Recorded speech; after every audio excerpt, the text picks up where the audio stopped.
Why do you guys hate Akainu so much? Is it really because he packed up Ace? I mean, I get it, but it is what it is. Is it because the man started conveniently or coincidentally smoking right after he caught his first couple of bodies? After the man killed Ace, we seen that cigar never leave his mouth. Just an observation, but he's smoking his dead ups. But the real question is, why did that boy get rage baited so easily? How about that? You ever think that maybe if the guy didn't let a grade 2 level insult get to him, he could have potentially got away and not let Whitebeard die for nothing? Or maybe you dislike the guy because you hate the admirals and your team Yonko, fuck the admirals, they the ops. Or maybe you have a genuine reason and you don't like what he stands for, and you don't like how he fucked up O'Hara, or you don't like how he's so relentless and packs his own people. That's low-key valid. But have you ever thought of him being more than just a Navy admiral? Have you ever thought of just maybe he could be more important than you ever imagined? I know, right? The bum fleet admiral that can't even fight a dying sick cancer patient. His feats are so bad. He's a devil fruit merchant. He can't even stop a mad tyrant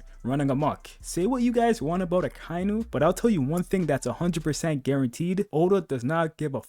To be fair though, Oda probably doesn't give a fuck about what I'm saying either. Akainu is a dangerous man to bet against. Very, very, very dangerous man. Almost as dangerous as me when you don't listen. Yes, I'm talking to you. You hear me right now, but you don't give a fuck. Like when I tell you to hit that sub button and like the video, and this is your 10th video ducking me. You don't want to make me mad. I'll literally turn into Akainu on you and do absolutely nothing but sit at my desk and clench my fist while I look menacingly into your soul. Because what the fuck else can I do?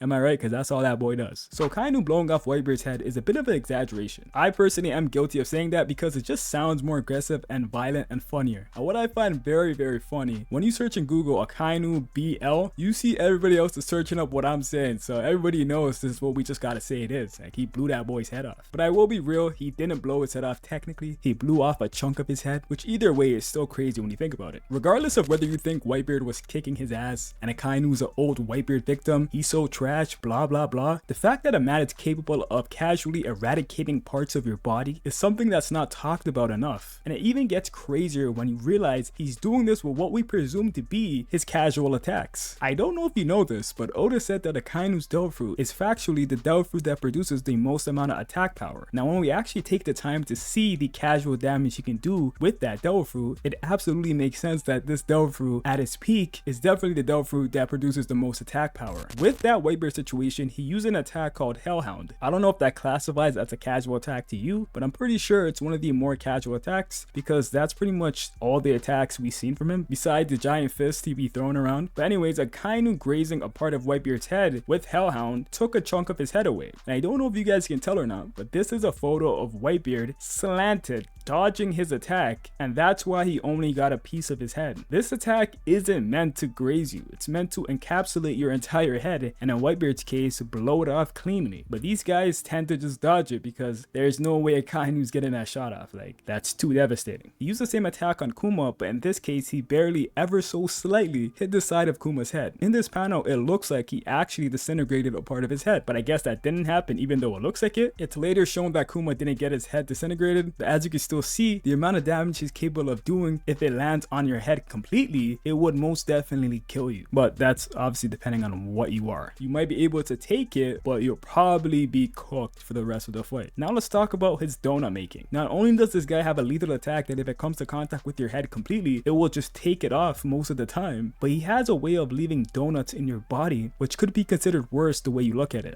I don't know. But sorry Whitebeard, you just got pieced up the most, so I have to use you as an example again. So Akainu uses an attack on Whitebeard and blows a hole in his chest, leaves a fat gaping hole which other people like Kizaru start shooting attacks into, which I find funny. Akainu did this, by the way, with no named attack, just magma in his hand. Casual magma attack. He shot magma into his chest, disintegrating a part of it. Mind you, he also did the same with Ace, but worse. This wasn't a named attack either, and he was still able to put his entire hand and arm through another person's body and have his fist come out the other side of his chest. Another example is he uses a nameless attack to punch through Jinbei and sprinkle magma on Luffy's chest that later scars him for life. He didn't even even fully go through Luffy's chest, and that's what he was able to do to him. These no-name attacks he used on Jinbei, Ace, and Whitebeard, allowing him to essentially burn through their body and engulf their insides with magma, is insane. Let's talk about Aokiji too, because he ain't safe, because that guy only proves what I'm trying to say. Now, we don't know how this fight went. We don't know what attack took his leg, but all I know is Akainu was able to take his leg. This is my entire point of the video. Akainu blowing off a chunk of Whitebeard's head should have already triggered in our heads that this guy is probably the most dangerous person you could possibly fight. With the situations we just spoke about, how effortlessly he could take a part of your body given the opportunity is wild. It's crazy to just know that one wrong move against Akainu can cost your leg or arm or heart, because he was trying to do that to Luffy as he claimed it would have killed him. This video isn't to tell you to think Akainu is stronger than said people because he's this lethal as I've been describing this entire time. Obviously, you still need to be able to land hits on people, and that's easier said than done, but being able to do that much damage to someone's body with your basic attacks means he doesn't really need that much stronger attacks. Think about it. Obviously, Akainu would need stronger attacks in order to clash and nullify strong attacks from other characters, but when it comes to dishing out finishing blows or getting attacks off in free openings on an enemy, all he really has to do is land a magma fist, and it's probably GG from there. GG as in they would probably be heavily nerfed for the rest of the fight and will probably die after, depending on what he does to you. But if we're talking about a very specific case like Kaido, yeah, he would need a very strong magma attack. I'm thinking about it, when Oda probably gives him coating, or Conqueror's coating I should say, on top of his magma attacks, how ridiculous would that man's AP be? Because to be honest with you guys, this Delve Fruit is just so ridiculous just off the casual stuff we've seen from it. Imagine what Oda could do with it. We don't even know it's awakening and how strong he can make it, regardless of even if he has advanced Conqueror's Haki or not. But he does have it, don't get too excited. Now, he will still probably need it because depending on the Haki user, it will probably prevail over his magma, but he can already display his full strength with his Delve Fruit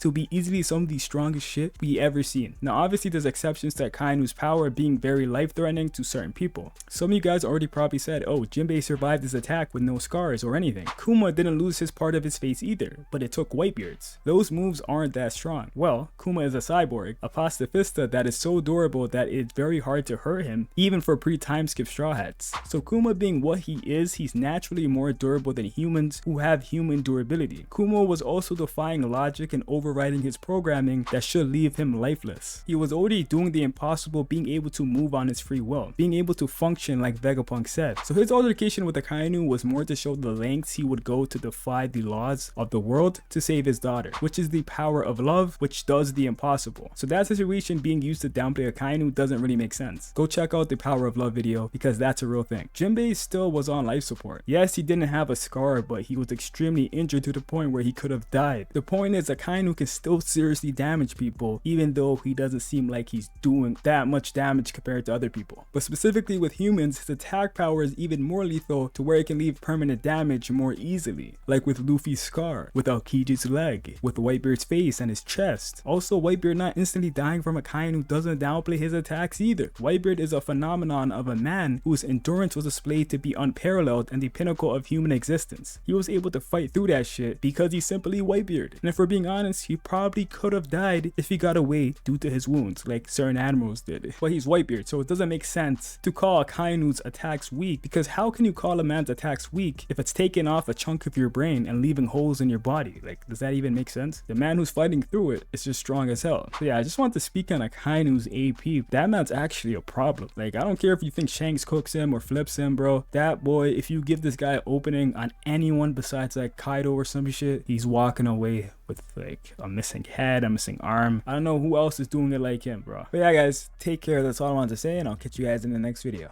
Peace.